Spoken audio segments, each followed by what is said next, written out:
Welcome back. Dozens of kids fleeing gang violence in their home countries seek a new life in Las Vegas. And when they're caught, they find the court system here can be a life-changing challenge. It's the subject of this week's Vegas Lost, a look at crime affecting our youth. John Trenner's here in the studio with that. Yeah, how well do you know the court system? If you had to face a judge right now, how would you feel? Would you feel comfortable? What if you were 9 years old and had to convince a judge who does not speak your language that you need to stay? That's reality in Las Vegas. Me sentí bien porque it felt good. I got here alive and I didn't lose a foot or hand, so I felt that I was lucky. Even though you encounter people on the way who want to do things to you, I was lucky enough to make it. This is a story about a teenager's journey to Las Vegas and what was waiting for him when he got here. To know first why a kid we'll call Kevin is walking out of the Clark County Family Court, you have to know where he came from. Kevin is from Honduras. At 16, with no family, he was threatened by gangs, join or die. With nothing in his pockets, no money, Kevin left. fue muy difícil porque It was very difficult. I had to get on buses and beg for money for the passage. Sometimes went without eating or drinking. He begged his way to Mexico and hopped a train known as the Beast. sí porque sí. Yes, because it's very difficult, especially if you lose limbs like a hand. That's a possibility. There's people who want to do things to you, and there's people who die and lose limbs from the train. Kevin's escape from gang violence is not unusual. When he got to America, he was detained. That's not unusual either. The number of juveniles fighting deportation in Nevada has exploded. 60 in 2012, just over 400 in 2017, now well over 1,000 since January of this year. Many of them will find navigating the court system to be just as difficult as navigating the buses and trains that brought them here. Because in America, those kids are not given an attorney.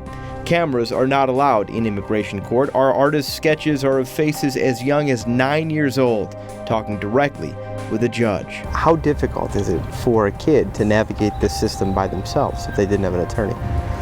It's extremely difficult, not just because the process is extremely complicated. It's complicated for an adult to go through, but also because a lot of the times the information is in a language that they don't speak. What's at stake can be life. Kevin tells us if he is sent back, he could die. But fear of death is not enough to grant amnesty, and in Las Vegas, amnesty may be out of reach. We look through judges' records here. While nationally, 48% of amnesty cases are granted, Vegas judges granted just 8%. We have a lot of children in Nevada in this process now. His case particularly is very compelling because of the things he's gone through in his life. For Kevin, his future is now in family court. A woman here has offered to sponsor him. A judge will decide if she can. And he has help. Attorneys at UNLV have taken him as a client, one of only 3 groups in town offering free legal care to undocumented people. A long road ahead, a bloody one behind him.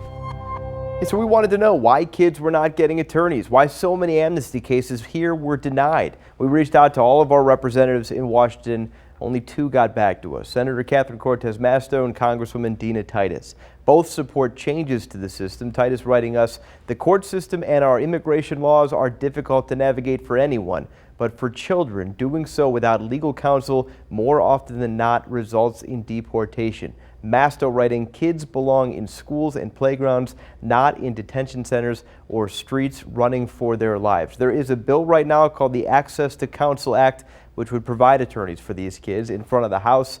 It was introduced in February of last year and has since sat dormant. John Trainer, News 3. Guys. All right, John, thank you. You're opening our eyes to so many aspects of this system we did not know about, and we're asking for your input when you're out there watching these Vegas Lost stories and ideas for future angles we can cover. You can send those to vegaslost@news3lv.com. And if you give John just a couple minutes, he just walked out the studio door, you'll find him and you can chat with him on our KSNV News 3 Facebook page.